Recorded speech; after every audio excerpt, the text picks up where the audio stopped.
You've probably been hearing quite a lot about the ketogenic diet. In fact, it's become one of the most popular diets around, and a lot of people are now starting to switch over to keto. So in today's video, I'm going to give you guys a full, unbiased explanation of the ketogenic diet.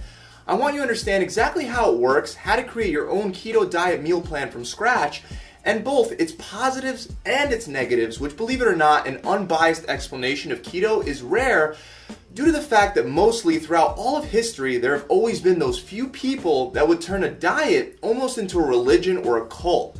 This same thing has happened before with the Atkins diet, the South Beach diet, and it's happening right now with the ketogenic diet. This ultimately leads to a lot of misconceptions about the diet. So there are a lot of things that people are doing plain wrong, and you may be making the same mistakes right now.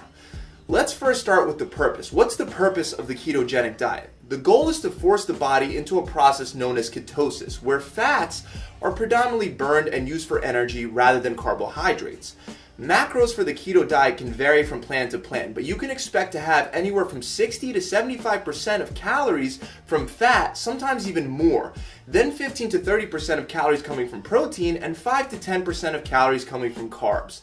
The most common recommended ketogenic macro split is 20% protein, 75% fat, and only 5% carbohydrates. This is referred to as the standard ketogenic diet. There's also the cyclical ketogenic diet, where you would cycle 5 days of keto with 2 days of high carbs. Then you have the targeted ketogenic diet, where you're allowed to have carbs before or after your workouts. And last but not least, we have the high protein ketogenic diet, where fat will drop down to around 60% and protein jumps all the way up to 35%. Regardless of which ketogenic diet approach you choose, the purpose remains the same. By drastically reducing carbohydrates and replacing them with healthy fats, your body goes into a metabolic state known as ketosis. Now, it kills me when certain experts claim that the ketogenic diet isn't a low-carb diet. That kills me. If 5 to 10% of your total daily calories coming from carbs, if that's not a low-carb diet, then what is? Keto is just one form of low-carb dieting, just like Atkins is a form of low-carb dieting. For the people that treat keto like a religion, I can't wait to read your comments below. Either way, when you're in ketosis, your body becomes very good at burning fat for energy. Fats will be turned into ketones in your liver, and those ketones will supply energy to your body and to your brain. To put it simply, your body becomes better at using fat for energy. Not only the fat that you eat, so the dietary fat, but also the fat that's stored on your body. One of the ways that it does this is by keeping insulin levels low. Insulin is a fat storage hormone that is released to help shuttle energy from the food you eat into your cells. The ketogenic diet is known to be one of the best ways, besides fasting, to drop your insulin levels lower. And low insulin levels are associated with fat loss. However, there is a misconception out there that your insulin levels will only go up from carbs. Protein will also spike your insulin levels, and if you eat enough fats in one sitting, especially the wrong type of fats like trans fats, that can spike your insulin levels as well. A lot of people that do the ketogenic diet just go absolutely overboard with the unhealthy foods that they pack into their plan. Sure, macro-wise, a bunch of cheese, mayo, and bacon will fit into a 75% fat allowance. However, for your health, these foods are not always the best options.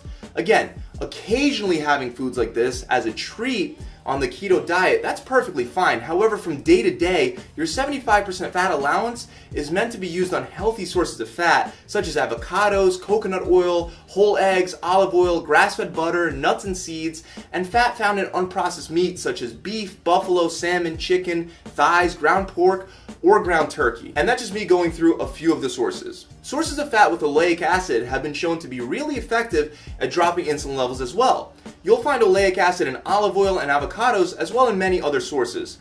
Due to the fact that this diet is so high in fat and moderately high in protein, it's very easy to feel full on this plan. This is one of the reasons why many people say that they don't even have to count calories when they're on keto. There are many studies that demonstrate that you can lose weight faster on a high-fat, low-carb ketogenic diet than you can on a calorie-restricted, low-fat diet. However, just keep in mind for yourself that weight isn't necessarily body fat.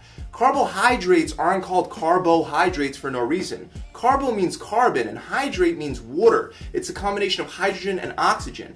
When you get rid of carbohydrates, your body will lose a lot of water weight. But let's be real, everybody that's doing the keto diet is trying to lose body fat, right? Not water weight. Now, I'm not saying that keto isn't a great method to lose body fat, but I'm not entirely convinced that it's better than other diet plans at getting people to lose fat.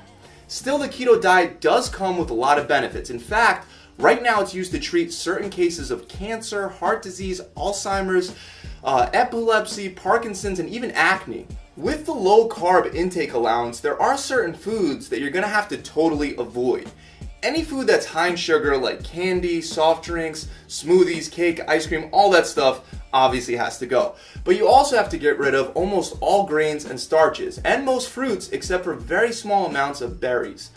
Many people make the mistake of switching to sugar alcohols while on the keto plan. This is a big mistake because most of this food is not only processed, but it has also been shown to affect ketone levels.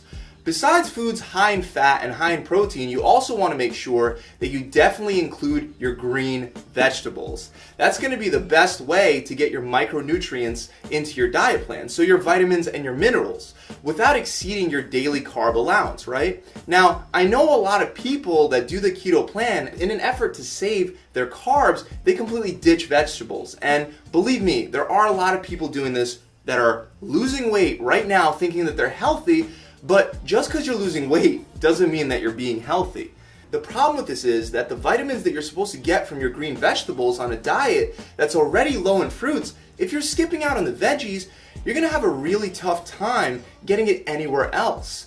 Another thing you should know about the keto diet is that it's great for endurance type training, such as running long distances or any kind of endurance type training. However, it's not the best for strength and anaerobic explosive movements. Your body prefers to use carbs for the more explosive anaerobic exercise. The other thing is, due to the keto diet being low in grains, you're missing out on some of those micronutrients, and some people might just prefer to have some more carbs in their diet. So for some people, it may be easier to actually stick to a diet with more carbs. Obviously, the ketogenic diet is not for everyone, even though most people can highly benefit from it. The one major point that I want to get across today is that no diet should be written in stone. If you want to variate your ketogenic diet and allow for 20% carbohydrates, you can still make that work and lose plenty of fat. Again, the religious keto people are going to be disagreeing with me like crazy right now, and they're going to claim pretty much that the only keto diet is the keto diet, and that's the only one that works. There are a bunch of different diets that work, and keto is just one of the many choices that you have available to you when choosing a diet plan. If it fits for you, then do it. I'll include a link for a video that'll teach you exactly how to structure your meal plan from scratch. If you enjoyed this video and it helped you out, feel free to subscribe to this channel and hit that bell icon so you can be notified whenever I release new tips and tricks just like this. Also, to speed up your results, you can visit my website, gravitytransformation.com, where we have done-for-you diet, workout, and coaching programs. I'll see you guys soon. Pump it.